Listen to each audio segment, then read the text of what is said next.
Al-Quran. Kuda itu tidak ada terjemahnya. Kuda itu bagian yang kuda lampu lagi.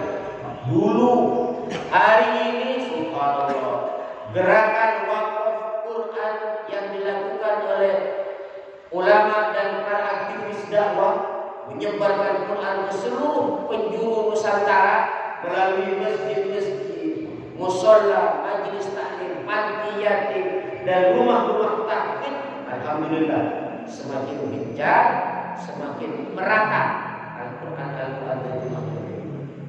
Bahkan ada kemudahan di zaman teknologi, ya, kita bisa download aplikasi Al-Quran terjemah, bisa kita baca. Maka kesempatan emas, peluang yang sangat luas bagi kita untuk lebih mudah memahami Al-Quran melalui pembelajaran yang bisa kita lakukan lewat apa saja yang sempat kita dan mampu kita lakukan. Maka kalau hari ini ada istilah tidak ada kesempatan untuk baca Quran, alhamdulillah. Kenapa? Kemudahan untuk membaca Al-Quran sangat mudah. Baca ayatnya, pelajari Al-Quran sangat mudah. Baca ayatnya, pelajari cara bacanya, kemudian baca maknanya. Setelah baca artinya, fahami bait per bait, kata per kata, apa perintah dan larangan yang terkandung di dalam Al-Quran ini. Jadi pemahaman kita harus ditingkatkan dari cuma sekedar bisa baca, naik level kedua, memahami makna yang terdapat di dalam Al-Quran, perintah dan larangannya, agar supaya kita tahu betul, oh ini perintah Allah bisa kita kerjakan, ini larangan Allah wajib kita tinggalkan, jelas. Makanya dibilang hudal linnas, petunjuk bagi manusia. Kenapa kok dibilang petunjuk? Karena di dalam Al-Quran ada perintah dan ada larangan, ada amar, ada nahi.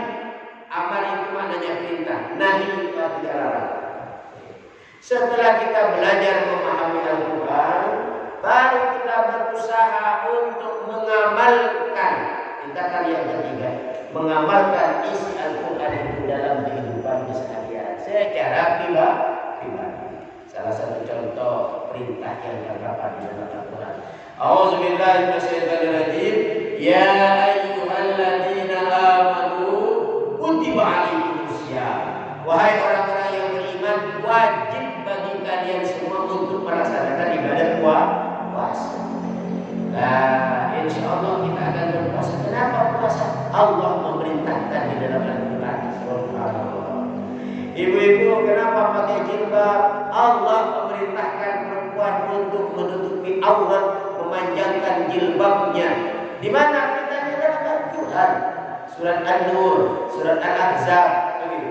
Bapak-bapak, kenapa kok ngumpulin anak yatim mau mengeluarkan zakat? Kenapa berzakat? Allah yang memerintahkan kepada kita untuk mengeluarkan zakat, infak dan sedekah.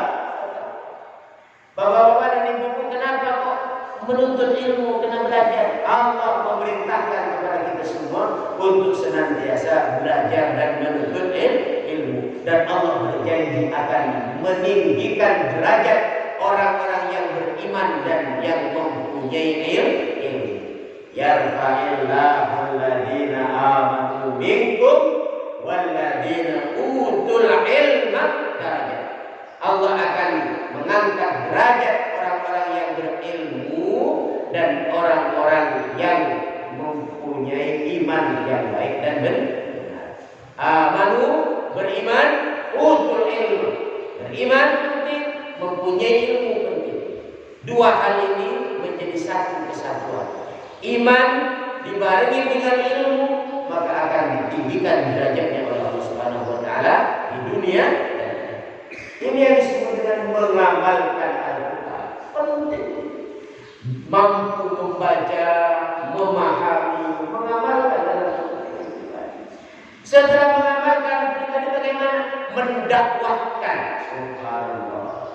Berusaha kita untuk mendakwahkan.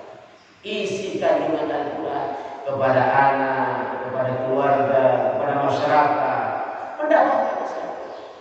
Dan tingkatan selanjutnya adalah memperjuangkan apa yang ada di dalam Al-Quran. Kesempatan emas luar biasa. Tidak semua orang diberikan kesempatan oleh Allah untuk bisa bertemu dengan bulan Ramadan. Tidak semua orang diberikan kesempatan oleh Allah bertemu dengan Ramadan dalam keadaan iman yang kuat, Islam yang kokoh, dan badan yang sehat. Ada yang masuk bulan Ramadan, imannya kuat, badannya sakit. Makanya ada seorang ulama sering menyatakan, wahai saudaraku, sering-seringlah kau berkunjung ke 3 tempat agar kau mampu bersyukuri nikmat yang telah Allah berikan. Ditanamkan kepada diri dan kepada keluarga. Man afṭara yawman min Ramadan bighairi 'udhrin wala maradin lam tuqbal shawmuhu in shawma ad-dahr. Siapa yang batal puasanya di bulan Ramadan tanpa ada uzur sedikit pun, bukan karena haid perempuan, bukan karena nifas, bukan karena bepergian atau sakit, maka kalau dia batal, nggak diterima puasanya walaupun puasa selama setahun. Kenapa? Mulianya bulan Ramadan dan mulianya puasa Ramadan. Dan kita katakan kelebihan generasi milenial ini, Pak, dia mau kalau diajak kerjasama. Kalau disuruh dia mau, tapi kalau diajak kerjasama, ajak mereka untuk merenungi kehidupan yang ada, untuk melihat kenyataan bagaimana kondisi umat hari ini.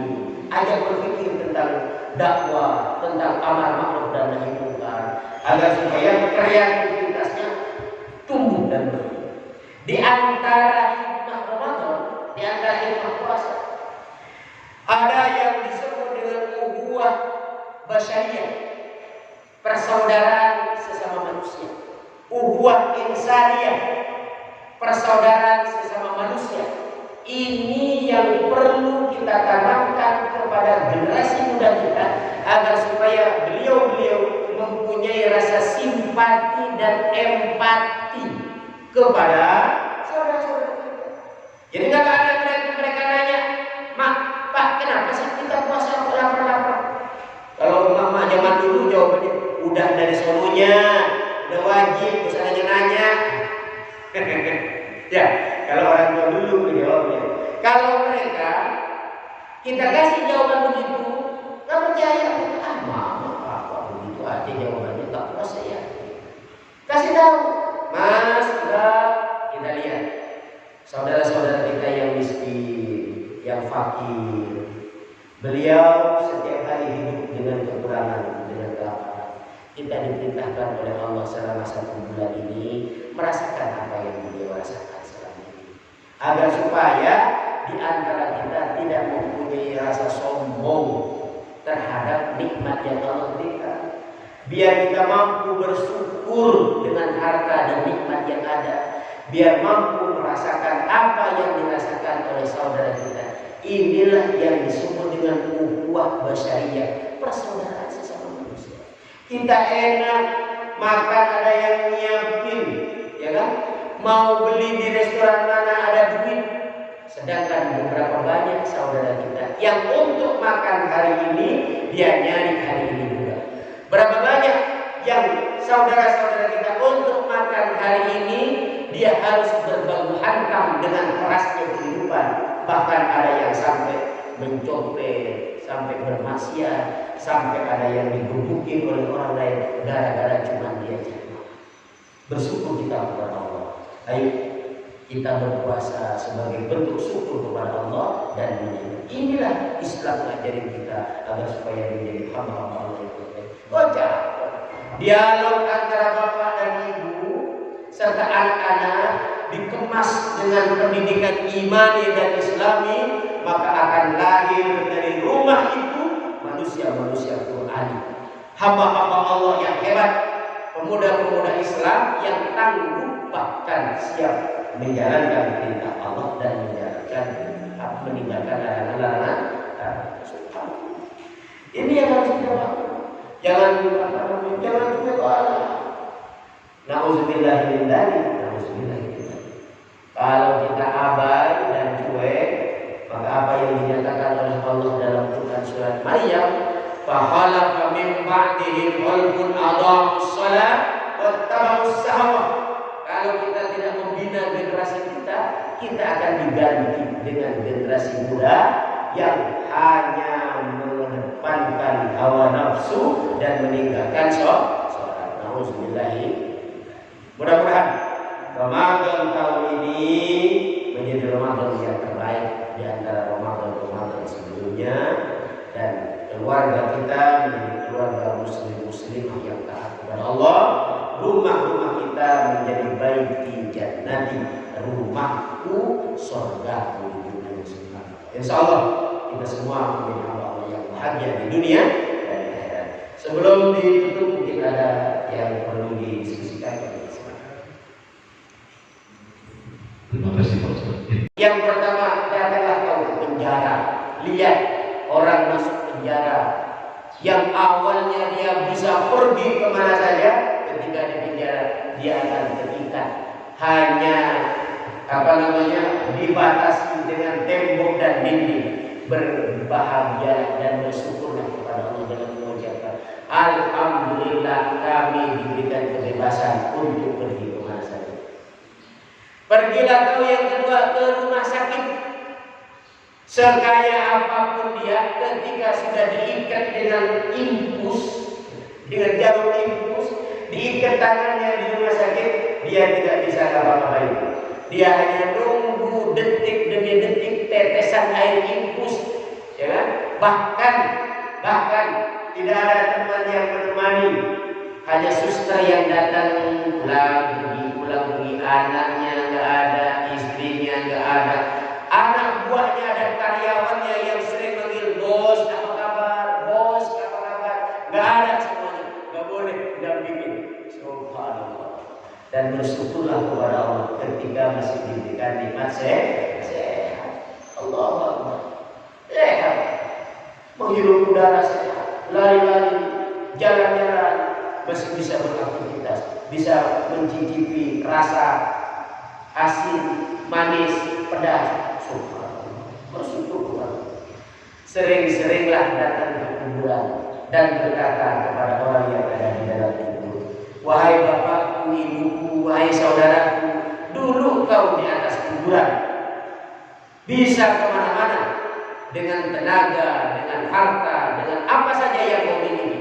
Hari ini kau hanya dibungkus dengan kain putih, 3 helai buat laki-laki, 5 helai buat perempuan, kemudian ditutup dengan papan dan ditutup dengan tanah liat, sehingga sudah tidak bisa ngapa-ngapain lagi. Bulan Ramadan kita bisa puasa, dia tidak puasa. Bulan Ramadan kita bisa tarawih, dia tidak tarawih. Bulan Ramadan dia, ya kan, kita bisa baca Quran, kita bisa memberikan konsumsi buka puasa kepada famili, kerabat, teman dan para jemaah. Di bulan Ramadan kita bisa berbagi zakat fitrah dan zakat mal, berbagi THR dengan karyawan.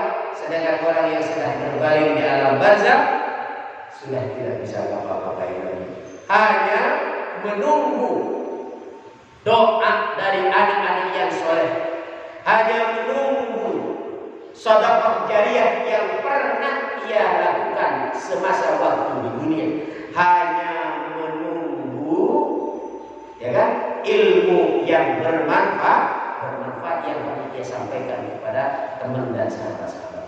Sebagaimana yang dinyatakan oleh Rasulullah, apabila anak cucu Adam meninggal dunia, inqata'a amali, terputus amalnya, illa min salasin, kecuali 3. Sedekah jariyah, sedekah jariyah, au ilmin yantafa'u bih, atau ilmu yang bermanfaat, au waladin saleh yad'u lahu, atau anak yang soleh yang senantiasa mendoakan. Subhanallah. Maka hadirin rahimakumullah, kita bersyukur kepada Allah. Yang pertama, kita sehat sehingga tidak dirawat di rumah sakit. Yang kedua, kita diberikan kebebasan untuk beraktivitas sehingga kita tidak di penjara. Yang ketiga, kita masih diberikan kehidupan oleh Allah sehingga belum dipindah ke alam bersyukur kita. Hadirin rahimakumullah, ini yang pertama. Al-Qur'anul Karim yang disebut dengan Syahrul Qur'an. Yang kedua, di bulan Ramadan itu ada yang disebut dengan Syahrus Syiyam. Syahrus Syiyam, bulan puasa.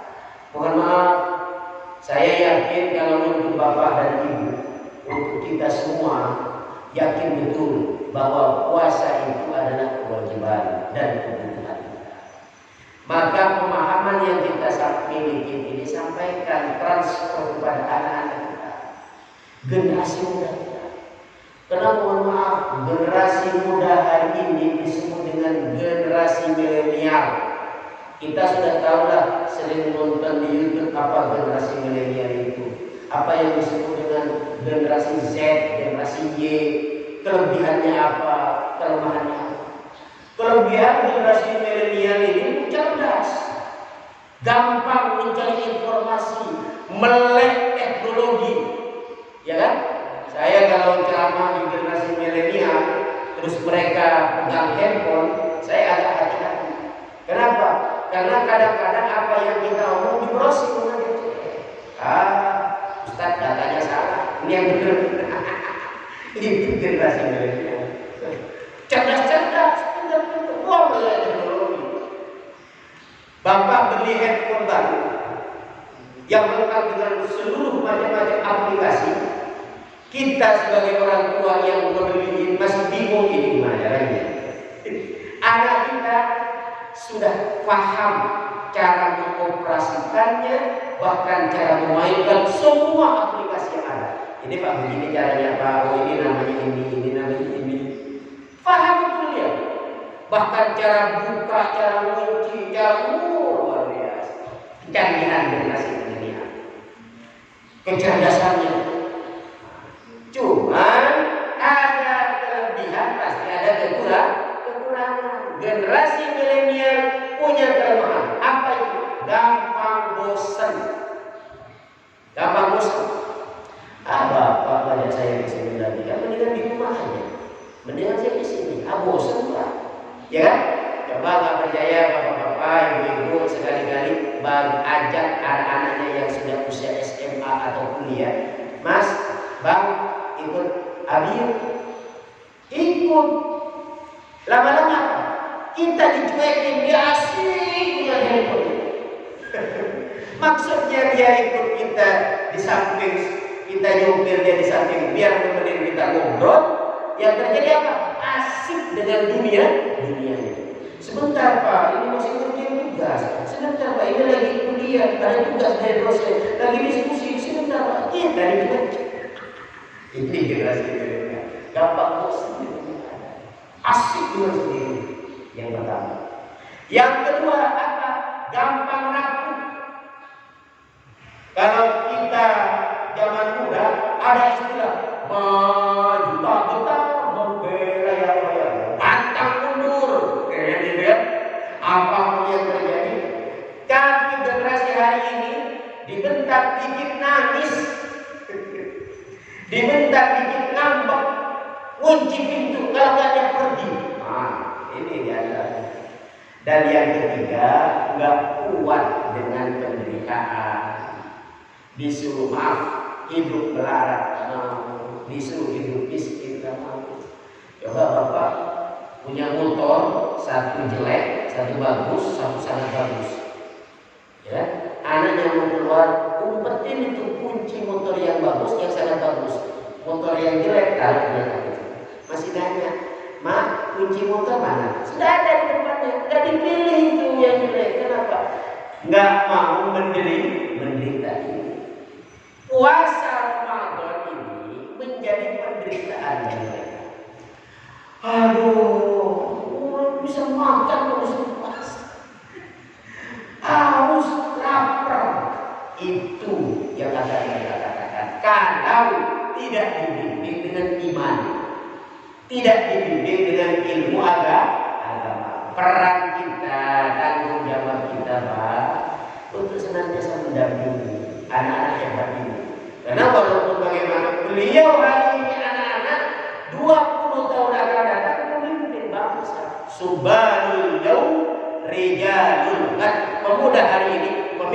masa yang akan datang. Metodologi dakwah kita yang harus kita ubah agar supaya beliau bisa memahami konsep-konsep yang diajarkan di dalam agama Islam sehingga mampu mengamalkan ajaran-ajaran Islam seperti yang kita lakukan, bahkan kalau bisa lebih baik daripada kita semua.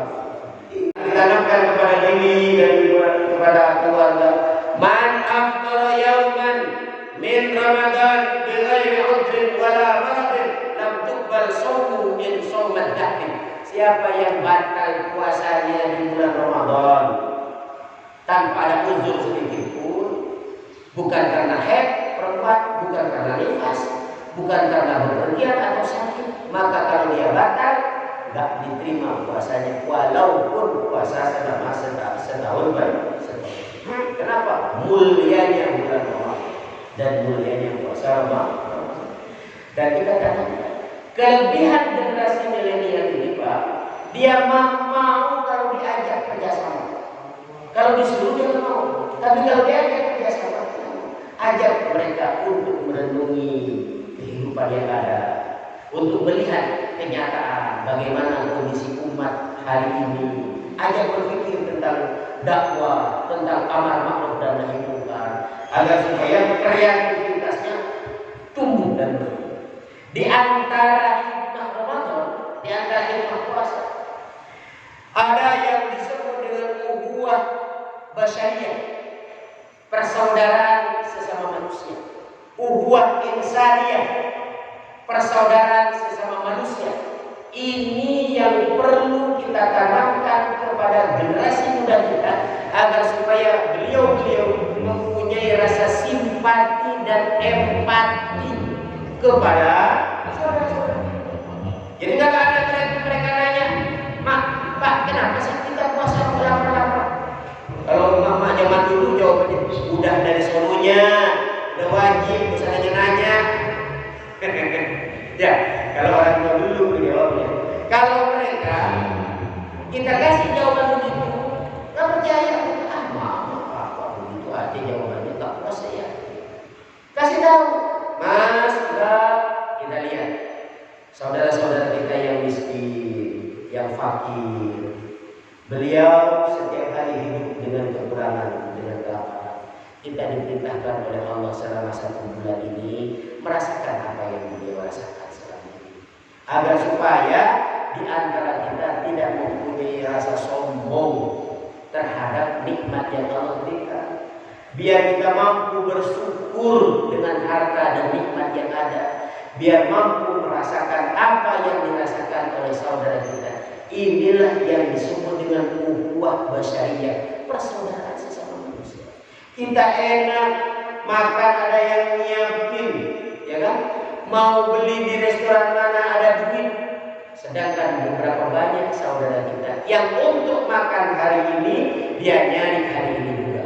Berapa banyak yang saudara-saudara kita untuk makan hari ini dia harus berbahu hantam dengan kerasnya kehidupan. Bahkan ada yang sampai mencopet, sampai bermaksiat, sampai ada yang digebukin oleh orang lain gara-gara cuma dia cuma. Bersyukur kita kepada Allah.